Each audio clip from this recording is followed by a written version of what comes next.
जय हिंद फ्रेंड्स। इसके पहले वाली वीडियो में हम लोग पर्सनल प्रोनाउन पढ़ चुके हैं। आज हमें उसके आगे पढ़ना है। देखते हैं कि उसके आगे क्या है। 2 नंबर पे आपको मिलेगा डिमॉन्स्ट्रेटिव प्रोनाउन। क्या मिलेगा? Demonstrative pronoun. हिंदी में इसको बोलते हैं संकेतवाचक सर्वनाम बोलते हैं। क्या बोलते हैं? संकेतवाचक सर्वनाम बोलते हैं। इसके नाम से ही पता चलता है कि यह संकेत करेगा, संकेत की सूचना देगा। जैसे किसकी ओर संकेत करेगा? तो परिभाषा में पढ़ते हैं कि जो सर्वनाम संज्ञा की ओर, किसकी ओर? संज्ञा की ओर संकेत करते हैं, उन्हें हम संकेतवाचक सर्वनाम कहते हैं। यहाँ पे लाइट पड़ रही होगी, तो अगर ना दिख रहा आपको तो हमने यहाँ पर लिख दिया है। ठीक, क्या बोलते हैं? संकेतवाचक सर्वनाम। किसे?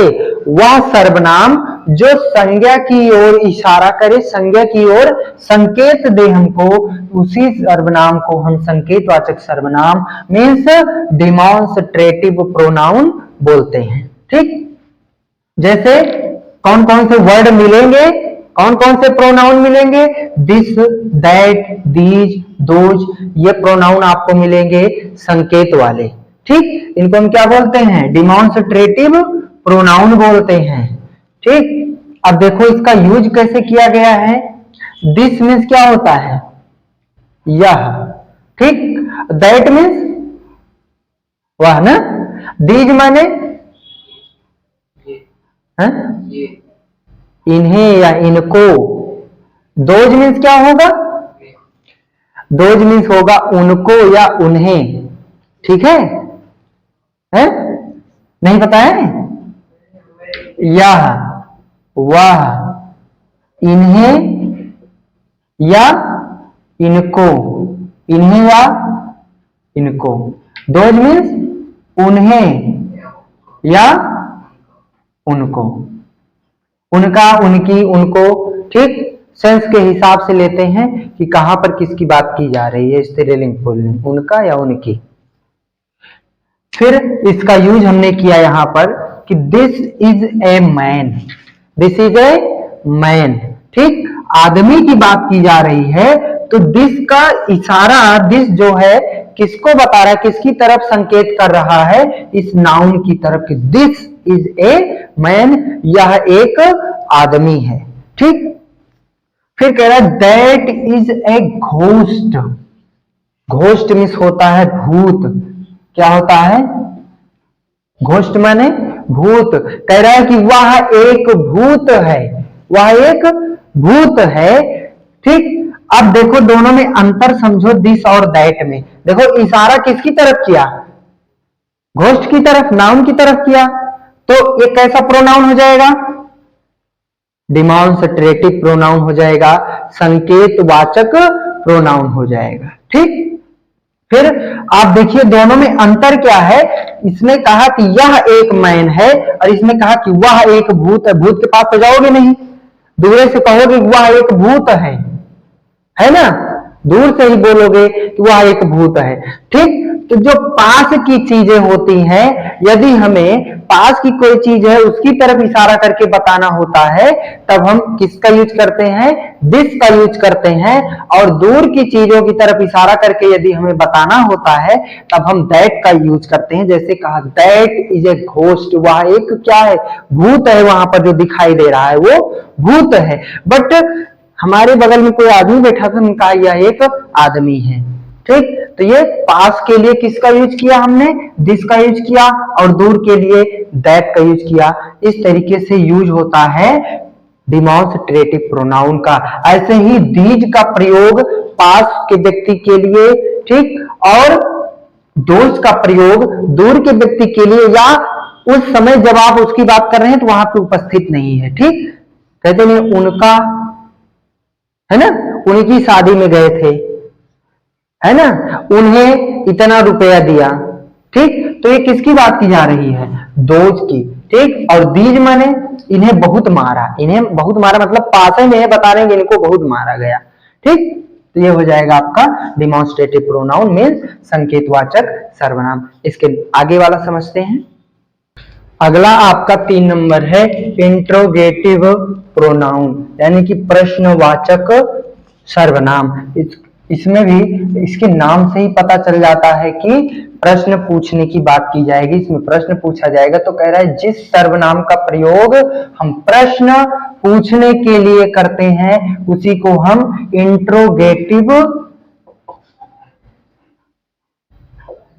इंट्रोगेटिव प्रोनाउन बोलते हैं, सर्वनाम बोलते हैं। यहाँ पे सर्वनाम की बात की जा रही है। तो कौन कौन से वर्ड्स हैं जो जिनको हम इंट्रोगेटिव प्रोनाउन बोलते हैं? जैसे व्हाट है, हु है, होम, व्हिच, हुज, होम, ये सारी क्या है आपके इंट्रोगेटिव प्रोनाउन है। इसका यूज इस तरीके से होता है जैसे व्हाट इज योर नेम, तो इसमें किसका प्रयोग किया गया? प्रश्न पूछने के लिए इसका यूज किया गया है कि आपका क्या नाम है, ये प्रश्न पूछने के लिए यूज किया गया है। फिर व्हिच इज योर पेंसिल, आपकी पेंसिल कहाँ है, इसके लिए इसमें भी आप देखेंगे प्रश्न पूछा जा रहा है, क्वेश्चन किया जा रहा है। तो जिस प्रोनाउन का यूज हम प्रश्न पूछने के लिए करते हैं, क्वेश्चन करने के लिए करते हैं, उसका यूज, ऐसे प्रोनाउन को हम इंट्रोगेटिव प्रोनाउन मीन्स प्रश्नवाचक प्रोनाउन, सर्वनाम बोलते हैं। ठीक, तो ये आपका हो गया। इसके आगे वाला देखते हैं। नेक्स्ट अगला आपका हो जाएगा रिलेटिव प्रोनाउन। रिलेटिव ये संबंध को बताता है, संबंधवाचक सर्वनाम हिंदी में इसको बोलते हैं। ये संबंध को बताता है, लेकिन किससे संबंध को बताता है, यानी कि किसी से किसी का संबंध स्थापित कराएगा तो वही संबंधवाचक हो जाएगा। लेकिन किससे कराएगा, तो लिखा है कि जिस प्रोनाउन का प्रयोग हम किसी नाउन से, किससे संबंध स्थापित कराएगा, किसी नाउन से संबंध स्थापित कराएगा हमारा, उसी को हम बोलेंगे रिलेटिव प्रोनाउन मीन्स संबंधवाचक सर्वनाम। ठीक, यानी कि किसी नाउन से हमारा संबंध स्थापित कराए उसी को हम बोलते हैं संबंधवाचक सर्वनाम। दिया है वर्ड कौन कौन सा मिलेगा, इसमें कौन कौन से हो सकते हैं? व्हिच, CH रहेगा यहाँ पे, व्हिच हो जाएगा। Who, which, whose, whom. ठीक, देखिए ध्यान से कि कैसे ये शब्द नाउन से उस जो है संबंध स्थापित कराते हैं।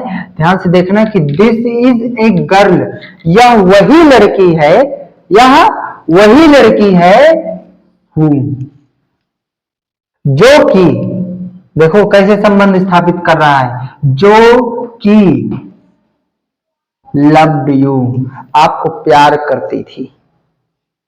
ठीक, यह वही लड़की है जो आपसे प्यार करती थी। तो संबंध कौन बताया? हु, दोनों से संबंध स्थापित कर रहा है। नाउन से संबंध कौन सा वर्ड है जो स्थापित कर रहा है? यही हु है। तो इस प्रोनाउन को हम क्या बोलेंगे?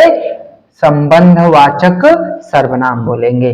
दूसरे वाक्य में आप देखिए, दैट इज द शर्ट, यह वही शर्ट है, व्हिच, जिसे कि यू गेव मी, आपने मुझे दिया था। यह वही शर्ट है जिसे आपने मुझे दिया था। ठीक, तो शर्ट का संबंध बता रहा है कौन, स्थापित कौन कर रहा है? व्हिच कर रहा है, जिसे कि, यानी कि दोनों शब्दों को कौन जोड़ रहा है? व्हिच जोड़ रहा है। तो यही जो संबंध स्थापित करता है, इसी शब्द को हम संबंधवाचक सर्वनाम कहते हैं, जो संबंध स्थापित करे किससे? नाउन से, वाक्य में जो संज्ञा आई रहे उसी से संबंध बताइए। ऐसे शब्दों को हम, ऐसे प्रोनाउन को हम संबंधवाचक सर्वनाम बोलते हैं। देखते हैं इसके आगे क्या है। आशा करते हैं कि आपको यहां तक समझ में आ गया होगा। ये चार प्रोनाउन हम बता चुके हैं, 4 और आपका बच रहा है, वो नेक्स्ट वीडियो में आपका आ जाएगा। मिलते हैं नेक्स्ट वीडियो में उन चारों प्रोनाउंस के साथ। तब तक के लिए जय हिंद।